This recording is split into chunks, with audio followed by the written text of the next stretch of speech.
All right, let me get started and hopefully get you inspired about bioengineering. But let me start with the root word of bioengineering, and that is engineer.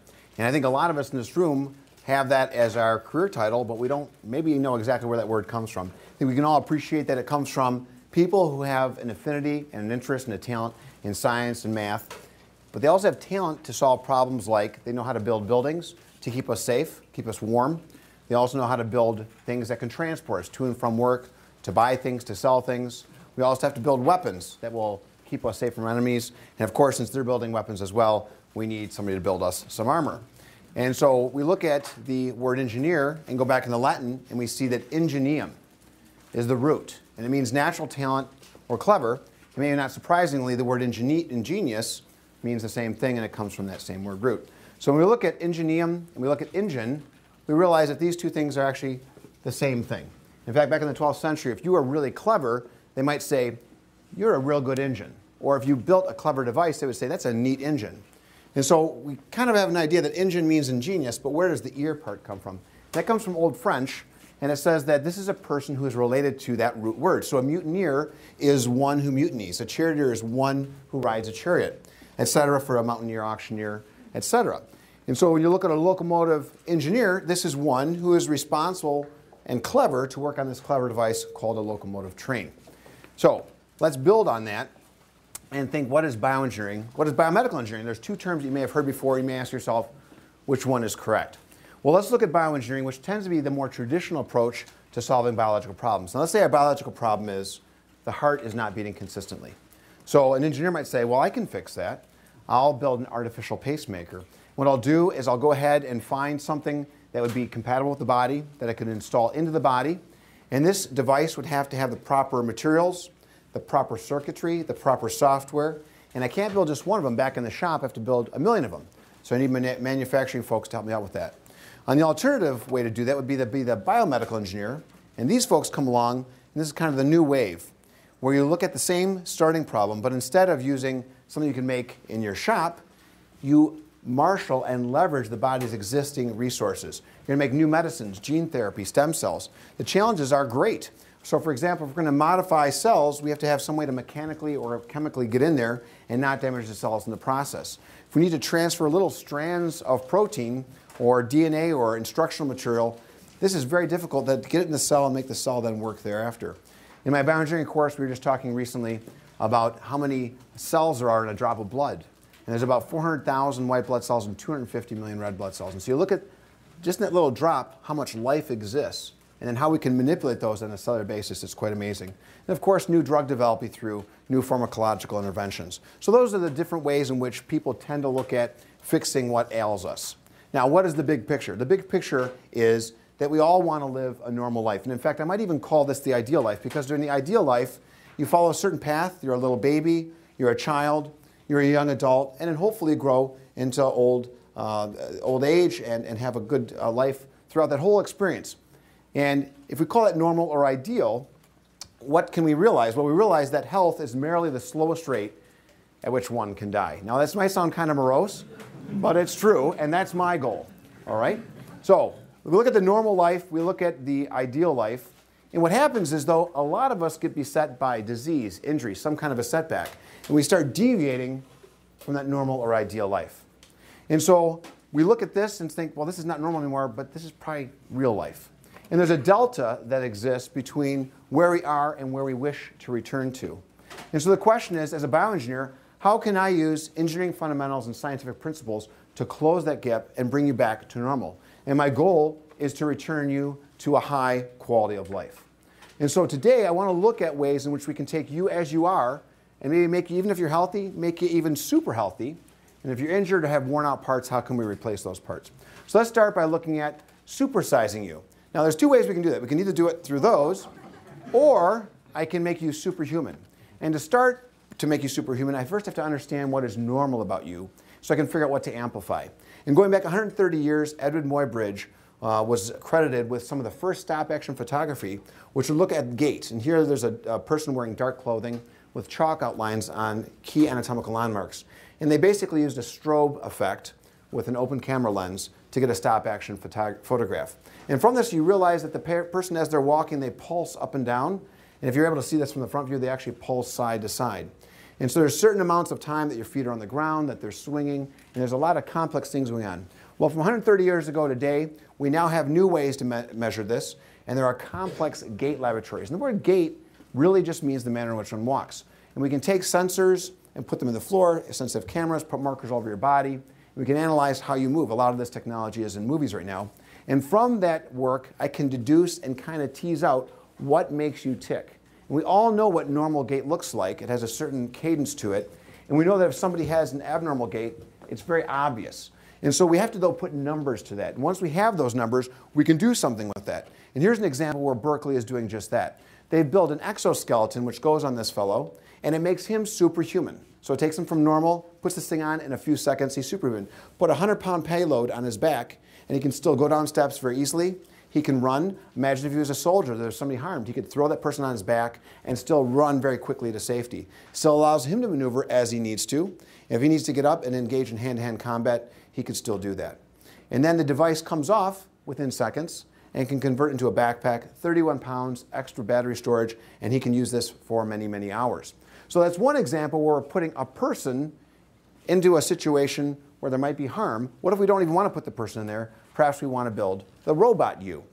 Now, there's a certain way in which we walk that has been hard to replicate, but they've finally been able to figure this out. You're going to see that this robot is walking with heel-to-toe walking. And if we wanted to put them in a dangerous situation, we could, because we'd rather obviously lose a robot than a live person. Oops, sorry. So let me get that video to play. And you can see the heel-to-toe walking, which is endemic or kind of a hallmark of human gait. And you might think that this thing is being supported from the roof, but actually there's just some cables coming down. You'll see a front view here in just a second.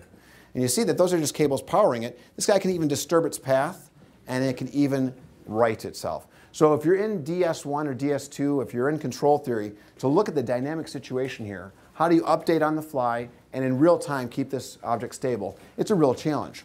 Now imagine that we go from supersizing you to replacing worn out parts. You just want to get back to the normal healthy you.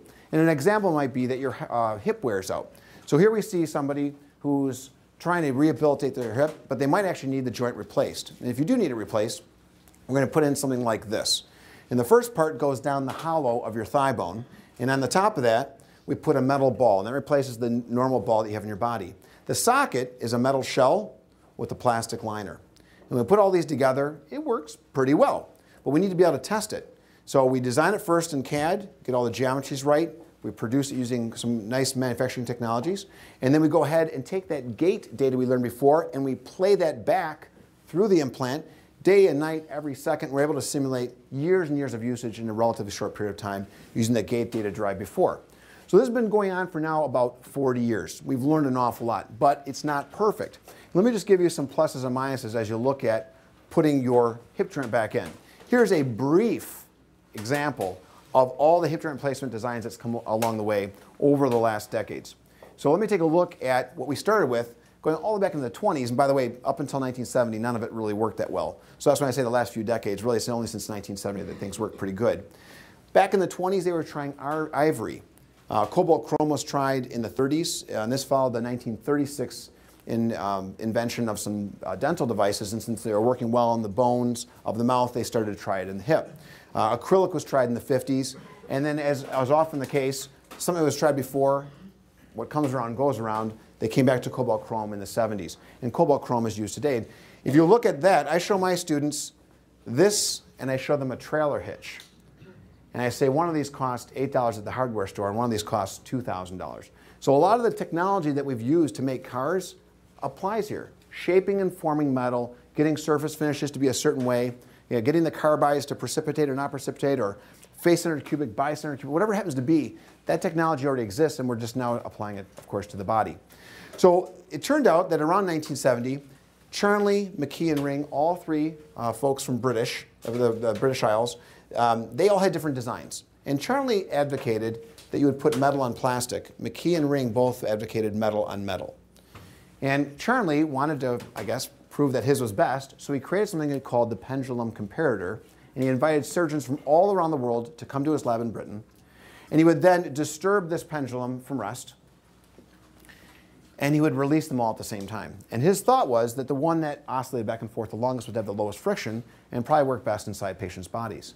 And what they were able to find is that the metal on plastic in this particular experiment worked best. And everybody went Charlie's way and abandoned McKeon ring. Now, it turns out what's interesting is that the McKeon ring implants had merit.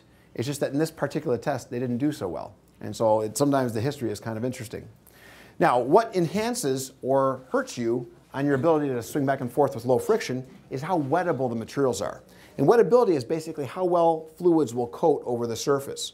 Now, it turns out ceramics, if you put a drop of water on there, it kind of breaks up that surface tension a little bit, and the water kind of splooshes out, where if you put metals and plastics in contact with water, it kind of balls up.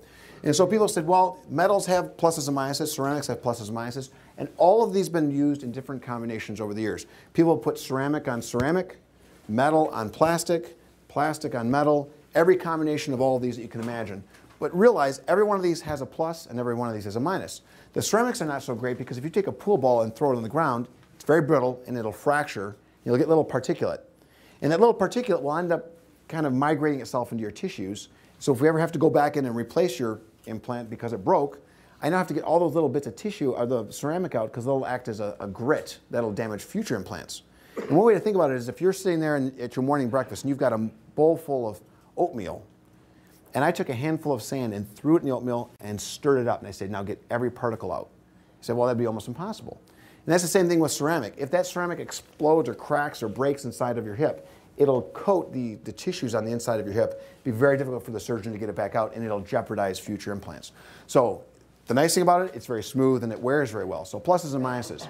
Let's talk about metal on metal for just a moment. It's very hot. It's in the literature right now, and a lot of people have metal on metal hips in. And we can look at a large ball on a large socket or a small ball on a small socket. You might say, well, what's the better situation here? Well, as you start swinging your leg back and forth, that ball is going to have a certain sliding velocity relative to the cup. And it turns out a larger sliding velocity gives you a better lubrication situation than a small ball. And so let me just go back here just for a second and show you what happened. When you just stand up, the ball has actually pushed right up against the cup, so there's no lubrication there on both of these cases. But as you start swinging your leg, there's a reservoir of lubricant here, and the faster the sliding velocity, the more it's going to induce or pull lubrication into this coupling and actually separate them so you don't end up with any metal-on-metal contact at all. And so, of course, as we see this now pull down, and a lubrication layer fills it back in. And that fluid layer can actually be strong enough to pressurize and carry your load. Now, this is theoretical, and we've even been able to show this in the lab. Unfortunately, when we put it in people, it doesn't always work out as well. But I think we can all appreciate that if you're on the outer lane of a track, at a track meet, you're going to run faster. To keep up with everybody, you have to run faster than the other folks, where if you're on the inside lane, you could run slower and keep up with people. So the smaller balls have a slower sliding velocity, the larger balls have a larger sliding velocity, and that's theoretically will lead to better performance. Now, what clearance should you give? That turns out that that's very important. If the clearance is too large, you're going to get something called polar contact. And if you do that, you'll deplete all the lubrication fluid here, you'll get no induction, and the mechanism does not work. If you don't design your cup just right, then when you put the ball in, you'll get what's called equatorial contact. And what's interesting is that even if you design it this way, it might end up this way because the bone inside your body is so hard that when I put that cup inside it, the bone may deform the metal. So even though in the lab it looks like this or this, in your body it looks like this. So trying to make implants that work well, that are forgiving to implant, that is the challenge. So we want slight head cup clearance, somewhere around 50 microns is the goal. And so if I do that, I can get this fluid to come in. If I have too much clearance, as we just mentioned, you'll get too much of that polar contact. Well, if you zoom way in, even if things look mirror smooth, they really have little bumps. Those bumps are called asperities. And in this case here, where we had too much clearance, we're not able to pull the fluid in. And as we rub back and forth, little bits of metal form. We form these metal ions. They get inside your bloodstream and end up in your brain and your kidneys and your liver, all over your body. So the hip implant now affects your brain, not the intended consequence. If I can get the clearance just right, a polar type with slight clearance, I can actually get this to separate a little bit, and I'll get a different lubricating mechanism, which is called fluid film lubrication. You'll actually get separation, and now you don't even have metal bearing on metal, you have metal bearing on fluid bearing on metal, and this is the ideal situation. So, squeaking hips. Sometimes patients will come in and say, my hip squeaks, and I wasn't anticipating that, and I don't like it. And why does that happen? Well, it typically happens on metal or ceramic on ceramic. And we've discovered the etiology for the ceramic on ceramic. As you swing your leg back and forth, the metal portion here might come in contact, depending on how it's implanted, depending on how you walk, and a little bit of metal particulate may form from this crashing in. That metal particulate can actually go in and contaminate the surfaces such that when you go ahead and take your walk, that's what you hear. And so this is not ideal. And people said, well, is the squeaking? And I'll be honest with you. I like that so much, I'm going to do it again. All right. So I love PowerPoint. OK. So people thought the sound might be coming from here, and they looked at the natural frequencies of the metallic structures and the interface, and they found out that actually the sound is not coming from the rubbing. It's coming from vibrations that are occurring here and then shooting down this metal piece just like a tuning fork. And so the natural frequency of this structure here and this structure here are actually within the audible range. So we're actually hearing this vibrational transmitting antenna. You may say, well, what's the issue here?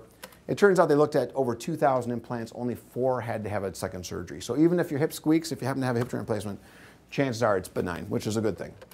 All right, so how we put these things in, that matters. If you don't put it in just the right way, it'll dislocate. We don't want that to happen. If we don't put the stem down that hollow just right, it'll also cause problems. These implants over here, this one's a little bit too far to the left, this one's a little too far to the right. If you put them in just wrong, this one's way too far to the right, you'll actually fracture the bone down the way, which is of course what we want to avoid.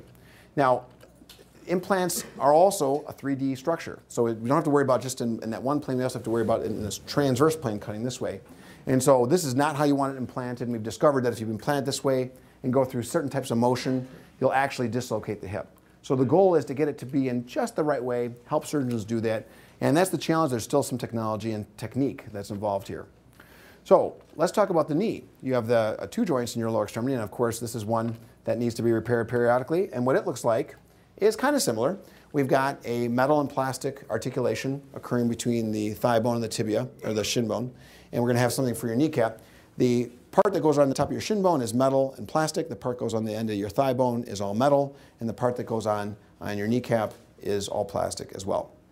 And these all work together to help keep you safe. All right, so this is something that we also are going to be designing in the CAD system. You can see this being articulated. This is the end of the thigh bone, and then we're going to go ahead and test it as well using that gate data from before. But even with all this testing, it doesn't always work out just right. Manufacturing is also a challenge. How do you make not just 1, but 1,000? How do you make all 1,000 be exactly the same? So there's challenges, and these are things that are continuing to be worked on by our biomedical engineers. Well, let's go back in history. Where the hips were started back in the 20s, knees were started back in the 50s. And this is a little bit more of a tough nut to crack, and the reason for it is your knee is highly constrained as a hinge joint, and so how do you put all that constraint in that implant and still not have it wear out? And the first idea people had was, let's make hinges. And the first generation hinges were terrible. They were so constraining that as people walked, this wasn't very forgiving, and it would rip out of the bone. Not so good, so they came up with second generation. Second generation worked a little better, but still terrible. Now there's an old saying that I'm going to share with you. The early bird may get the worm, but it's the second mouse who gets the cheese. And this is always something we should remember. It turns out the second mouse didn't get the cheese here. It was about the 17th mouse. And there was many more designs to come. People tried all sorts of things back in the 50s. They retried them in 2000, slipping little bits of metal in there back in the late 60s. There was an engineer, Frank Gunston, out of Canada, who had a very altruistic sense about himself. And he designed the first modern, well-working knee joint replacement, and he sought no patent. He made it public domain technology. And he worked with Charlie out of Europe on that. And here's how that looks inside of well, this is actually a live person knee. So we go from those designs to actually the current modern implant you see here on the upper left. And these don't look like the modern implant because they don't have that part coming out the bottom. And just to talk about one design feature for just a second, they thought initially, let's make this convex, because in our body it's convex, and let's make this concave, because in our body it's concave, and that will have a lot of contact area, which is great. More contact area, less stress. Well, look what happens when you do that. When you rolled your knee back, it would actually lift this off the bone, so you'd get looseness of the implant over time. So I said, well, let's make it flat then. We'll have a lot of stress because we'll have Hertzian point contact, but that's okay. That still, if you got far enough back, would still lift off. So somebody came up with this great idea, let's just put a keel in there. And when you put the keel in, as it tries to lift off, it can't. And I want to go back to that comment we said before about what is a bioengineer, what is an engineer? What do we all seek to be? We all seek to be clever in the problems that we need to solve. And this is a clever idea. This is what keeps a boat upright. So they just kind of stole that idea and put it into here. And when we want to be clever as engineers, it's very similar to what a magician is trying to do. And I have a bar here that has 6 colors on it. 1, 2, 3, 4, 5, 6. And as I show you the other side, it also has 1, 2, 3, 4, 5, 6 colors. And I'm going to ask Jamie, give me a number between 1 and 6. You may tell you? Please, yep. 4. 4, okay, 4. So 1, 2, 3, 4. He's picked the gold color. And so what I'm going to do now is take this and convert it into the color that you asked for. And I'm going to go ahead and do that. And now we have the gold color. This is an example where something clever was done. Now this is to entertain. But you need to do magic in your job every day. We all need to do that. And if I wanted to turn that back, because I want to get it back to the original problem, if I want to do this problem or this trick for somebody else, I can do that. Now, do you want to see how that was done? Does anybody want to know? Okay, so it turns out it's a 2-sided stick. But when I'm showing it to you, I'm showing you the same side each time by rolling it back on my thumbs as I turn it over. And so the gross motion of me moving hides the little motion of me rolling. And so your mind thinks that I've shown you both sides. And when I put it under my hand, I just show you the other side now. So that was clever, and it marshaled your own ability to see things and interpret things. But the same thing happens here. This patient is going to see and interpret things from this implant. And the question is, how can you be clever to make that interpretation be as good as possible? All right, what if we have missing parts? So we've talked about supersizing you. We talked about replacing worn-out parts. What if you have a missing part?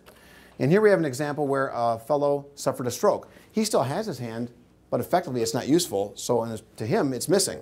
And so here over at the Rehab Institute of Chicago, which is one of our co-op sponsors, they put a motion capture glove on him, and he's using virtual reality to solve problems. And he has a physical therapist counseling him as he's doing this. They can take data off this. They can put different programs in and help him get back to, again, quote unquote normal. So that's if you have the body part but it needs to be rehabilitated. What if you're missing the body part? This young lady was in the Army, suffered a motorcycle injury, and that is where her arm used to come out. So that's just a shoulder stump. And Rehab Institute of Chicago is also working with her, and what they're looking at is if you had this problem, what would be the state of the art? And as disturbing as it might sound, the state of the art would have been this, a hook. And it's unsightly, but it's functional.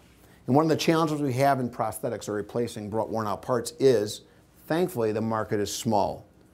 But because the market is small, there's very little funding. And so a lot of these institutions are scraping to get by.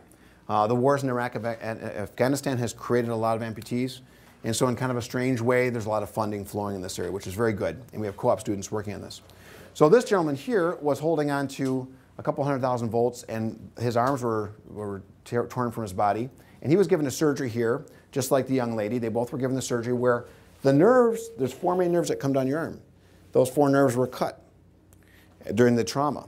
They now took those nerve stumps, which are still trying to send signals, and they attach them to skin sensing nerves in your chest and muscles in your chest. Now when you think, I want to open or close my hand, you feel sensation on your chest. The muscles will actually clench in a certain way. It doesn't look like your hand opening and closing, but muscles will contract. In fact, if you touch the person's chest, they feel their finger being tickled. They feel their hand being touched. Right? So this is an advanced level of surgery which gives these people their quality of life back. This guy right now is saying for his brain, hand open, hand close. I challenge anybody in this room to do that with their chest. We just don't have that control. Right? So elbow flexion, that means bend your elbow. Straighten your elbow is an elbow extension. Now if we put sensors over here, we can now have a communication back to your brain. Right now, as this physician is touching her upper chest, she is feeling in her brain her fingers being touched. So now we use some clever scientific or some software, and we're able to use some clever manufacturing technology to build this extremity. And now this person can control it with their own brain. And you can see these 2 amputees are going to be able to move the arm and articulate it in a way that they choose to. You can see they're both giving each other a high five. He has neither of his arms work, one of her arms works. So this is an exciting movement. You can imagine the cost. So, but does it mean that it's not worth doing? Of course not. It's absolutely worth doing. So let's talk about treating broken parts. We have parts that are still there, and they could be functional if we could just treat them. And so an example would be a broken thigh bone. Now, one thing you'll notice from this x-ray is shooting from front to back through the body. You'll see the hollow inside the bone. And so one idea that was discovered back in World War II was we had U.S. Air Force pilots who got shot down over Germany, and they broke their leg. They were then POWs. They then got returned to the United States, and they were debriefed, and they said, I broke my leg. And back then, the idea to treat you would be a body cast. So they'd actually put you in the body cast. Remember those old Three Stooges movies where there's a horrible explosion at the end, they're all lying in bed, and there's cables and casts. They'd put you in one of those, but it's not so funny. It's not a good situation. So it's 12 weeks inside a body cast. And they said, oh, were you casted because you broke your leg? And they said, no. The pilot said, no. They did a surgery. I woke up, and I could walk. They could not believe it. They x-rayed the gentleman's legs, and what they discovered was there was a metal rod that had been shoved down the hollow. And so no matter what you can, we all know about the Nuremberg trials, et cetera, there were some ethical things or some altruistic things that were done for these pilots to treat them, to get them back on their feet by the German surgeons, and they pushed these metal rods down. And so this is an area of research for Kettering. We've been working on this now since 2007, and it's generated 3 patents. I've had 5 grad students and 8 orthopedic residents work on this. A number of machinists from the ME and the IE departments have helped with this. So it's been a great project. And what we've done is we've built a surgical kit to take this idea we've come up with to make that implant work better. And we've worked on that to the point where, and all this stuff was made either here or at a local company. And I'm really proud of my grad students who come in, and they may have no machining background. Before you know it, they're on the mill and they're making stuff. And so if you can conceive it, you can build it. And this is something that we then take into the classroom. So here's an example of how we do bioengineering at Kettering. We have a lab that was graciously donated, the funding was donated by Dane Miller, and it supports our pre-med, our biochemists, and our bioengineering students. And what they do is they come in to this facility, and it's a dual use. We do lecture and lab. Get the students garbed up, even if they're not going to be a surgeon or want to be a physician. I want them to feel what it's like, the uncomfortable nature, the difficulty in communicating with other folks, to do problems like this. Put somebody's intestines back together. Now, that's not somebody's intestines. That's a hot dog with the natural casing. But as you may know, natural casing is intestinal lining, so it's like somebody's intestines. And then we put it inside of a box, and they have to repair it just using a camera. And then after we do this, we get them all garbed up so they're kind of uncomfortable, and they have to repair it inside the box with the camera. And that's all practice so they can take somebody's gallbladder out, which is called a cholecystectomy. So here we see our students garbed up. These are engineering students, biochemistry students, and they're going in and getting this person's gallbladder out through little poke hole wounds using the cameras. And they don't know what they can't do. And it's amazing if you look at this and look at what a real surgery is like, it's very identical. They catch on real quick. We also look at the cardiovascular system. And so if you have a blockage in one of your blood vessels, we need to go in there and treat that. And the technology right now is to be clever, and you put a balloon on the end of a tube, a straw basically, put that in there, inflate it, and you kind of push all that fat out of the way. Our students develop devices that can go around these tortuous paths and turn 90-degree corners from a poke hole down the way. They have to use their skeletal muscle to try and figure out what makes the heart move. So your skeletal muscle doesn't really work on this very well. It kind of wears out very quickly, and you realize cardiac muscle is very special. We look at the lower extremity. I give them a skeletal bone made out of styrofoam, and from that they have to put on the nerves, muscles, ligaments, tendons, arteries, and build that up anatomically correct. We then pull some skin over it. I give them a hip joint replacement that you saw before, and I say, get this in there. Get the diseased cartilage out. And they say, well, where do I make the cut? Do you know where the nerves, arteries, and veins are? Make your approach, make your incision where you need to go. Again, they scrub into surgery, go ahead, and they get the hip joint replacement in. Knee joint replacement, same thing. We go in there and we replace the diseased cartilage and replace that with the proper materials. If you break your bone, you'll have to have a fracture repair. One of the ways to do that is with a plate. We put a metal mending plate, if you will, across the fracture, fire some screws, and this is high speed, it looks a little funny, but, and fire some screws in there, and that allows us to get the bones to stay close enough together, long enough that they can knit back together. Another area of bioengineering, which I'll touch on in just a few moments, is looking at crash safety, which might sound a little strange, but it is under the umbrella of bioengineering. So if we want to prevent problems, we're going to do that by looking at you being healthy at this instant, and in a few instances, keeping you healthy. So one of the first ideas people had was, let's put a seatbelt on you. Now, if you just use a lap belt, it's not so good. Because of course you're going to jackknife, the inertia of your upper body is not protected, is not restrained. As you look at this person smash their face into the dashboard, I say, would anybody here come up with their fist, punch that dashboard hard enough to cause that damage. Oh no, wouldn't want to hurt my hand. Well, who would want to use their face to do the same thing? I wouldn't. So don't use just a lap belt. Well, it would be better to use a lap and shoulder. Let's have a little reality check. Over 100 years ago, we had the first traffic death in 1899. By 1950, there was 33,000 deaths per year. Now, the number doesn't really matter. It's actually based on the exposure. So one way in which we do that is we look at how many deaths per 100 million vehicle miles traveled. And if you ratio that out, you find out that there's 7.2 deaths per that ratio. And in the early days, we had not great cars, and we didn't have really great crash tests. Look at this. Drive right into a barrier. All right. Now, nowadays, we don't use live people for crash tests. Okay? I think that's important to know. How were you using vice presidents? Vice presidents? Okay, I'm not going there. And one thing you'll notice as you watch this video, we want our cars to have some give and some crumple. And you'll see that this car is so stiff, the car doesn't get deformed, but you do. So that's not the ideal situation. We come up to the 1940s. Colonel John Stapp was a medical doctor, and his job was to keep pilots safe. Because if a plane goes down, you can replace the plane, just crank up another one off the assembly line. The pilot is less easy to replace. And maybe only 1 out of 1,000 people have the right hand-eye coordination, desire, interest, et cetera, to become a pilot. So it takes years, obviously, to make a pilot. So their thought was, well, how do we keep the pilot protected? One thought was, let's put padding on the cockpit. If the plane goes down and explodes, it turns out the padding was insufficient.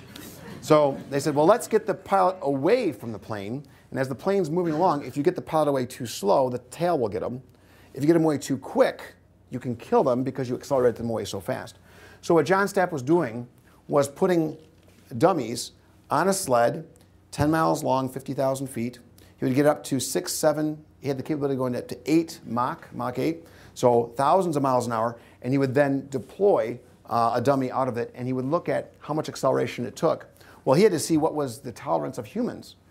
And he was the only enlisted person on the project. Everybody else was Northrop Grumman, General Dynamics, those types of folks. So he wrote it himself. And on one deceleration, he got up to 632 miles an hour, decelerated over 1.4 seconds. His head was restrained in a helmet, and this is going to sound a little gross. I think everybody's done eating. His eyes were not. And so his eyes kind of sprung out of his skull a little bit and stretched his optic nerve for 8 minutes. He was blind.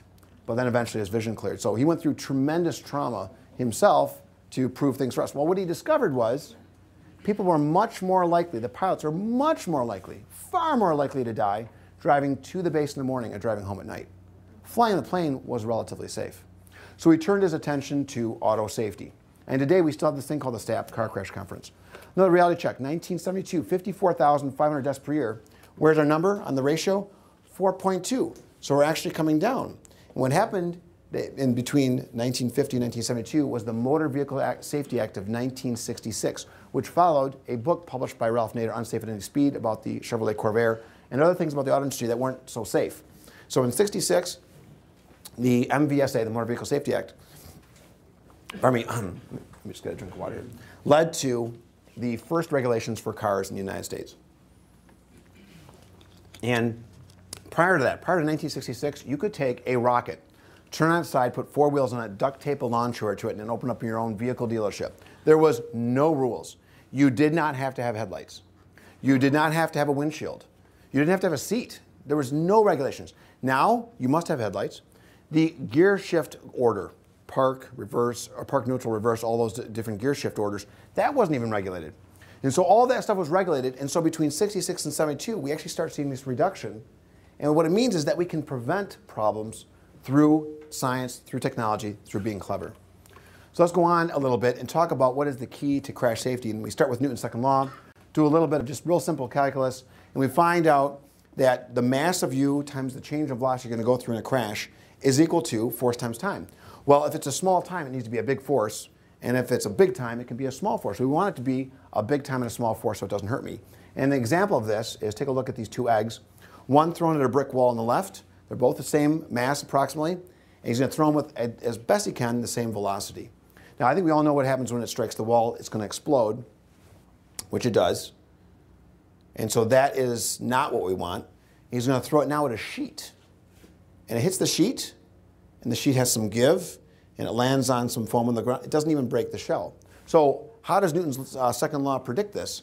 It says that when you have a big force over a small time, that's bad. What we want is a big time with a small force. And that is the crux of all crash safety regulations. So if we take a look at this fellow here, he's going to, he's going to go ahead and jump off a bridge in West Virginia, the New River Bridge, and he's going to go through a long time. Even though there's a tremendous amount of energy involved, he's safe right there.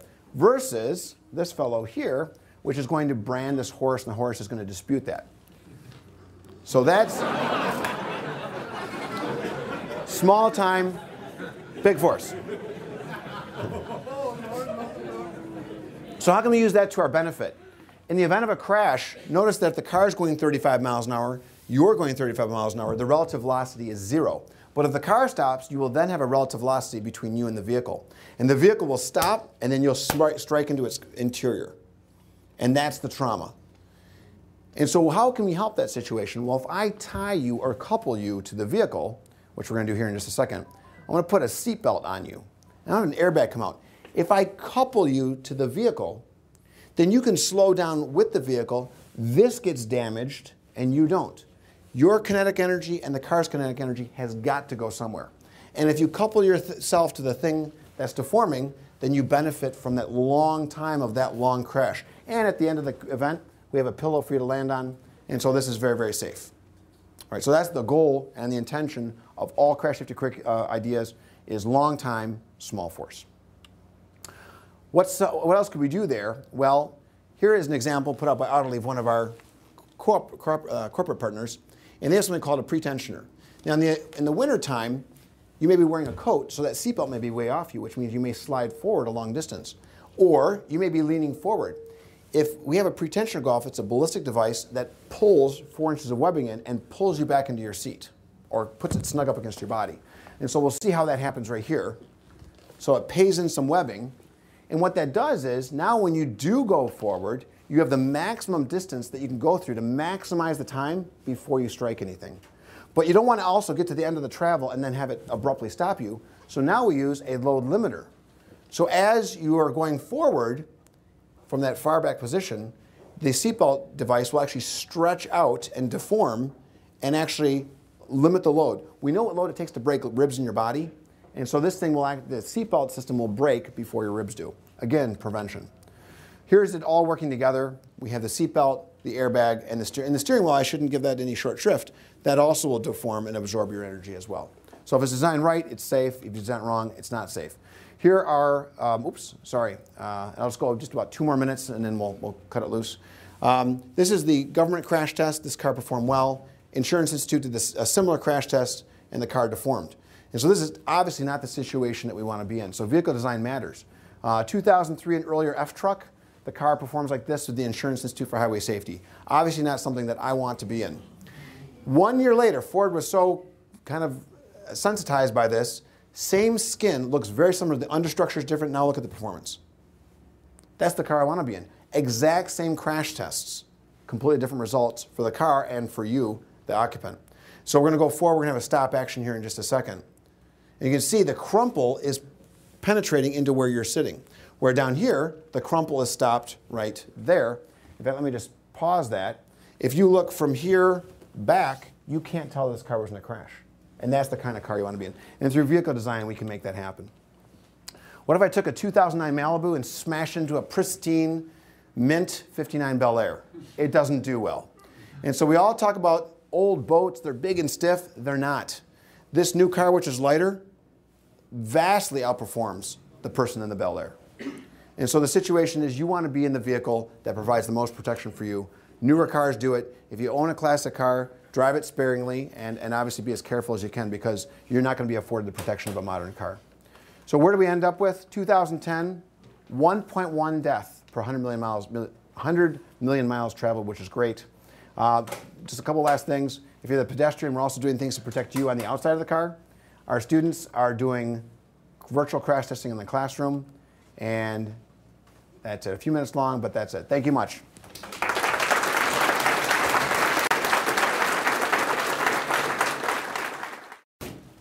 That's a great question. So we and Connect and a couple other technologies are cleverly being used to rehabilitate people. And there are actually programs that are being used in retirement homes. Even before you have the problem, like the stroke problem, people want to also keep their hand-eye coordination up. So even if they're healthy, they're doing this to kind of keep it up. Kind of like they say right now, if you exercise your brain, do Sudoku. Do all these different things to try and keep yourself exercised mentally and physically. Yeah. Yes. One more question. Yeah. What if Jamie would have picked number 1 on That's a great question. That's a great question. I got you covered. So if you had said 1, and you'd never seen this trick before, I'd say, oh, okay, 1, O-N-E. 2, T-W-O, 3, T-A, oh, I'm sorry, 3 is 1, 2, 3, sorry. 4, F-O-U-R, S-I-X-F-I-V-E. It's always gold.